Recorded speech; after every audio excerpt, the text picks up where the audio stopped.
Cupincha, tudo jóia? Eu sou o Rusmé do Curionautas.com.br e hoje eu compartilho com vocês este curioso caso que deu origem a uma poderosa lenda urbana no início do século XX nos Estados Unidos. Segue a adaptação.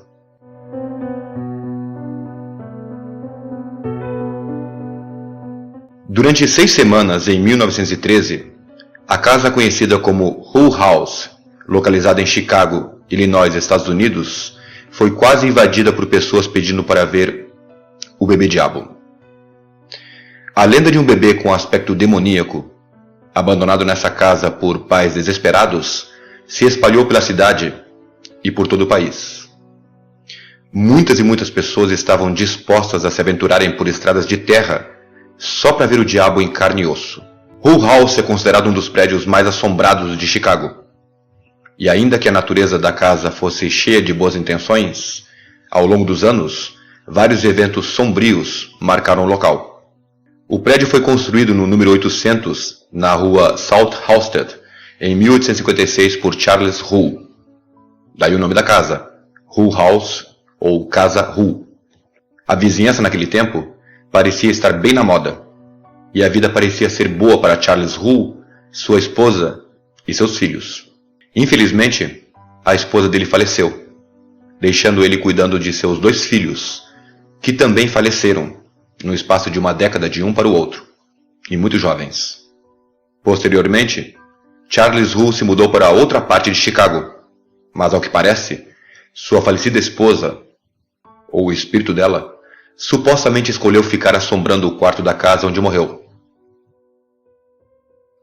A casa em si sobreviveu ao grande incêndio de Chicago de 1871, mas o bairro não se saiu tão bem assim depois desse incidente. A zona logo ficou cheia de imigrantes e a reputação da área caiu significativamente, ao passo que eventos misteriosos ocorreram na casa. Pequenos incêndios inexplicáveis, a aparição de uma mulher de branco, figuras etéreas passeando pelos salões da casa, janelas que se recusavam a ficar fechadas em um dos quartos vazios. Ainda por cima, em 1913, teve início um suposto caso que deu origem a lendas que fizeram a Hull House entrar para o lado mais misterioso da história de Chicago.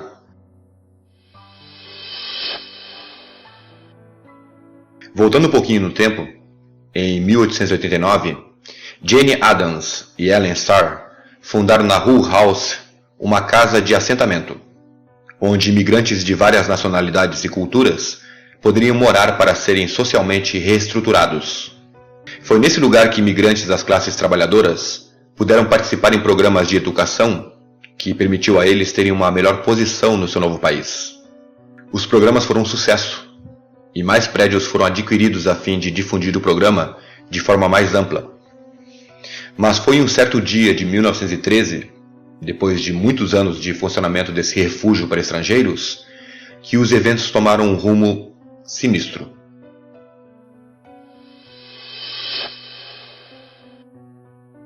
Três mulheres italianas entraram no prédio, fazendo um verdadeiro escândalo, exigindo ver o bebê diabo.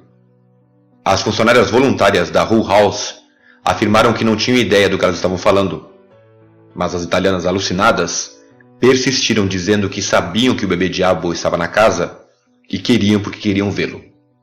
Se houvesse um bebê diabo no local, os moradores certamente saberiam, já que, segundo as 3 mulheres, seria uma criatura inconfundível por seu aspecto deformado. Embora as italianas tenham deixado o local inconformadas, elas foram as primeiras de muitas pessoas que foram até a casa a fim de ver esse suposto demônio encarnado com os próprios olhos. Centenas, milhares de pessoas dos arredores visitaram a casa em uma tentativa de ver o bebê diabo. Alguns até mesmo ofereceram dinheiro, só para avistar mesmo que fosse de longe a tal criança. No entanto, ninguém foi capaz de ver o tal bebê diabo, e os moradores de tempos em tempos afirmavam e reafirmavam que tal criança nunca existiu. Não foram apenas os pobres ou supersticiosos que visitaram a casa, mas até mesmo médicos que souberam da suposta criança queriam uma chance de estudá-la. Logo, as pessoas de fora de Chicago estavam informadas da suposta existência da criança, e milhares de pessoas se movimentaram para vê-la. Por cerca de 6 semanas, houve um intenso fluxo de tráfego em todo o bairro. Mas as pessoas que visitaram a Hull House descobriram da pior maneira que haviam perdido seu tempo, já que tudo não passava de um conto da carochinha, um hoax, um boato muito semelhante aos embustes virtuais que rodam pelo Facebook hoje em dia.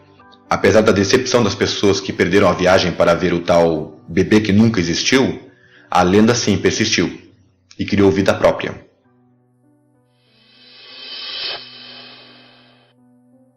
Não se sabe quem inventou a lenda que movimentou tanta gente no começo do século XX, mas quanto a quem seria o bebê diabo e como ele foi parar na Hull House, existem várias versões diferentes da lenda, e especialmente 2 são as mais contadas.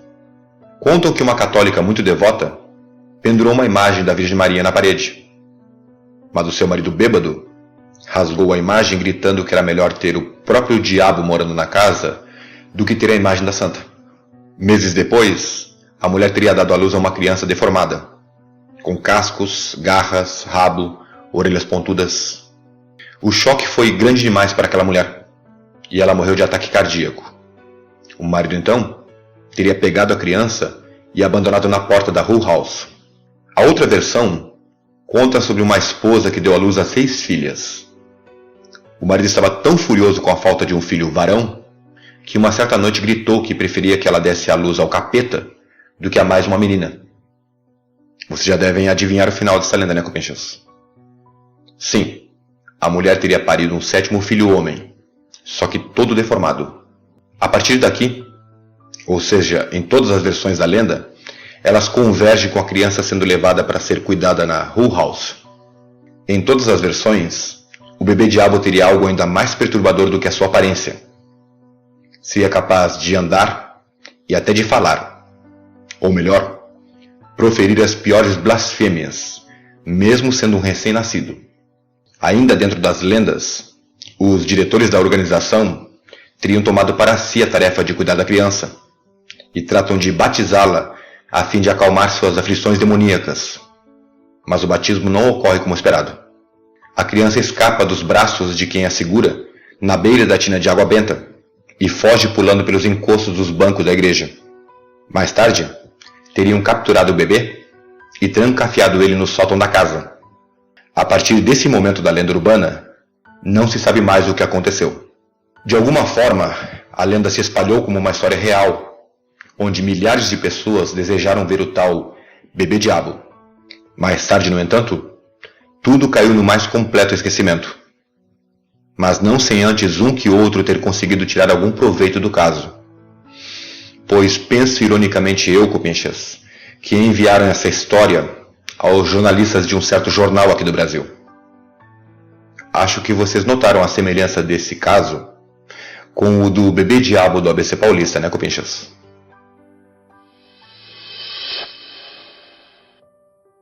O caso brasileiro causou uma verdadeira comoção nacional na década de 70, já que até onde eu morava, nos confins da tundra patagônica, essa notícia chegou na forma de lenda.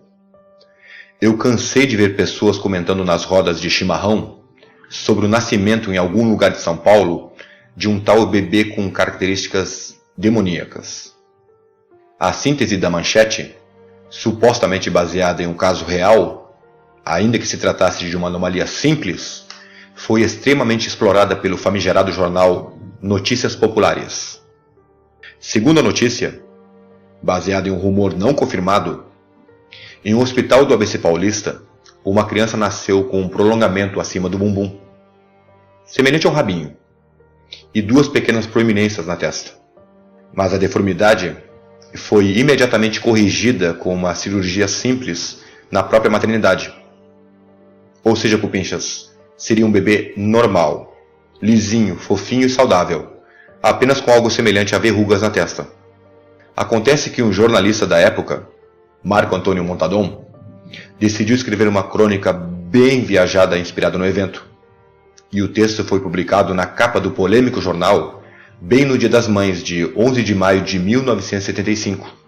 O extrato da manchete dizia que durante um parto em um hospital de São Bernardo do Campo, os médicos e enfermeiras entraram em pânico após a mulher ter dado à luz a um bebê com características físicas demoníacas, tais como um pequeno rabo de uns 5 centímetros, chifres na testa e todo coberto de pelos. Para deixar a história ainda mais bizarra e assustadora, o bebezinho ainda falava e ameaçava matar a sua mãe enquanto lançava um olhar feroz para a equipe médica. O caso é que a publicação extremamente sensacionalista caiu no gosto do povo, fazendo a edição se esgotar nas bancas. E os leitores queriam porque queriam saber mais sobre o bebê diabo do ABC Paulista.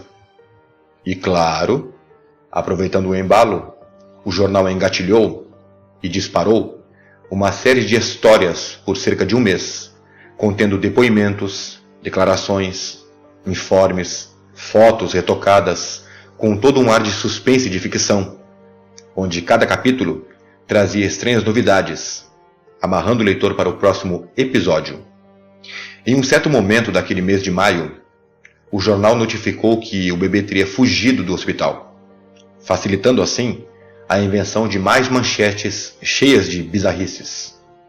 A facilidade residia em que, não tendo bebê diabo algum, já que teria escapado, o jornal podia despejar artigos e mais artigos, criando a ideia de que o demoníaco protagonista da história poderia ser avistado a qualquer momento, por qualquer um.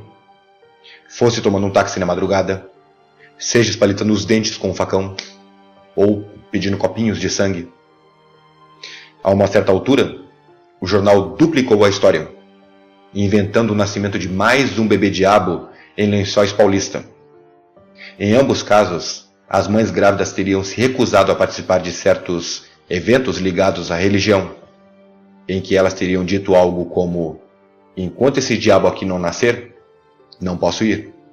Essa rejeição implícita, nas palavras das mães, seria justamente a causa, segundo aludia o jornal. As crônicas bizarras eram publicadas na forma de capítulos, com títulos tais como Bebê-diabo nos telhados das casas do ABC. Bebê-diabo parou o táxi na avenida. Zé do Caixão vai caçar bebê-diabo no Nordeste. Povo vê novo bebê-diabo do ABC. Enfim, coisas que a gente pensou que só acontecia aqui no Brasil, mas que de fato poderia ter a sua origem em uma certa casa localizada em Chicago, Estados Unidos.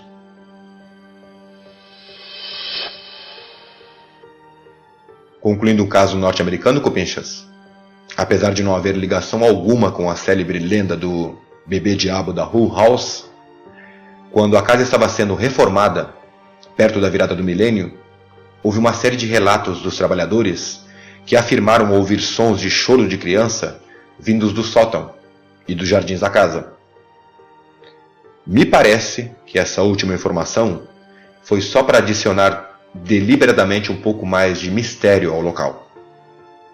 A associação, fundada por Jane Addams e Ellen Starr, fechou suas portas em janeiro de 2012, mas a Hull House continua de portas abertas à visitação pública como um museu.